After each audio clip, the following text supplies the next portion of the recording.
राष्ट्रीय जांच एजेंसी यानी एनआईए की चार्जशीट ने पहलगाम हमले की खौफनाक साजिश की एक परत को पूरी तरह से खोल कर रख दिया है। जांच रिपोर्ट के मुताबिक आतंकी पहले घने जंगलों से निकलकर रिहायशी इलाकों की तरफ आए और फिर स्थानीय मददगारों के संपर्क में पहुंचे। वहां स्थानीय लोगों ने पूरी तरह जानते बूझते हुए कि ये खतरनाक मंसूबे लेकर आए आतंकी हैं, उन्हें न सिर्फ अपने घरों में पनाह दी बल्कि सुरक्षा बलों से छिपाकर भी रखा। ये चार्जशीट साफ करती है कि घाटी में जब तक इस तरह के जमीनी मददगार सक्रिय रहेंगे तब तक आतंक की जड़ को पूरी तरह से उखाड़ना बेहद चुनौतीपूर्ण बना रहेगा, क्योंकि असली ताकत इन आतंकियों को स्थानीय स्तर पर मिलने वाली इसी पनाह से मिलती है। आतंक का लोकल नेटवर्क, 3000 रुपए में पनाह, देश के गद्दार बेनकाब। इस पूरे मामले में पकड़े गए मुख्य आरोपी बशीर ने जांच एजेंसियों के सामने अपना गुनाह कबूल करते हुए बेहद चौंकाने वाले खुलासे किए हैं। बशीर ने माना कि वो आतंकियों के पास मौजूद आधुनिक हथियार देखकर पहली नजर में ही समझ गया था कि ये देश के दुश्मन हैं। इसके बावजूद वो उन्हें अपने भतीजे परवेज के ढोक यानी अस्थायी ठिकाने तक ले गया।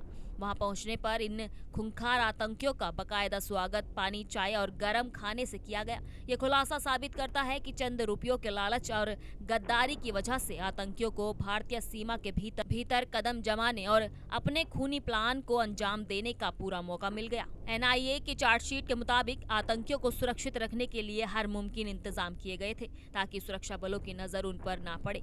आतंकियों के भारी भरकम हथियार और बैग्स को कंबलों के भीतर छुपा कर रखा गया था ताकि कोई शक न कर सके। उनके ठहरने के दौरान बकायदा उनके लिए ताजा खाना तैयार किया गया था और जब वे आगे के सफर के लिए निकलने वाले थे तो उनके लिए रोटियां पैक की गई और रास्ते की जरूरत का दूसरा सामान भी दिया गया। ये पूरी व्यवस्था दिखाती है कि आतंकियों को एक सोची समझी रणनीति के तहत पूरे रसद और लॉजिस्टिक्स सपोर्ट मुहैया कराई जा रही थी ताकि वे अपने मिशन में कामयाब हो सके। आतंकियों की पूरी मदद, रोटियां बांध कर दी गई।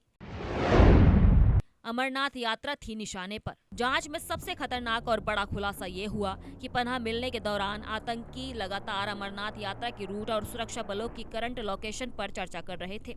वे स्थानीय मददगारों से इनपुट ले रहे थे कि किस इलाके में सेना की तैनाती कम है और कहां पर हमला करना सबसे ज्यादा आसान होगा। इस जानकारी से साफ है कि पहलगाम में बेगुनाह श्रद्धालु और नागरिकों पर हुआ हमला कोई अचानक हुई वारदात नहीं थी, बल्कि इसके पीछे पूरी प्लानिंग और रेकी की गई थी। आतंकियों का मुख्य मकसद अमरनाथ यात्रा को निशाना बनाकर देश में सांप्रदायिक सौहार्द को बिगाड़ना और बड़े पैमाने पर दहशत फैलाना था। रात के अंधेरे में जब आतंकी उस ठिकाने से आगे के सफर पर रवाना होने लगे तो उन्होंने मदद के बदले परवेज को महज 3000 रुपए नकद दिए। सिर्फ इसी मामूली रकम के लालच में आकर 26 बेगुनाह लोगों का खून बहाने वाले कातिलों को आगे बढ़ने के लिए सुरक्षित रास्ता मिल गया।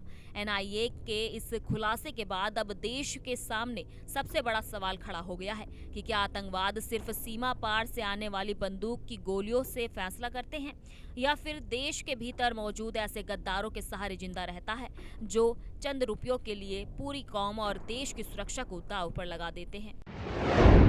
पहले से तय था हमला, खून के सौदागर बेनकाब, लोकल सपोर्ट से आतंक मजबूत। पहलगाम हमले पर आई एनआईए की ये चार्जशीट महज एक कानूनी जांच रिपोर्ट नहीं है, बल्कि ये आतंक के उस पूरे जमीनी इकोसिस्टम का सबसे बड़ा एक्सपोज है जो हमारे बीच ही सांस ले रहा है। इस सच के सामने आने के बाद ये साफ हो चुका है कि घाटी में बंदूक चलाने वाले आतंकी अगर दोषी हैं तो उन्हें छिपाने, खाना खिलाने और रास्ता दिखाने वाले मददगार भी बराबर के गुनहगार हैं। अब सबसे बड़ा सवाल यही है कि क्या सिर्फ सीमा पार के आतंकियों पर कार्रवाई करना काफी होगा या फिर आतंक को पालने पोसने वाले देश के भीतर के हर चेहरे को पूरी तरह बेनकाब कर उन्हें कड़ी से कड़ी सजा देनी होगी।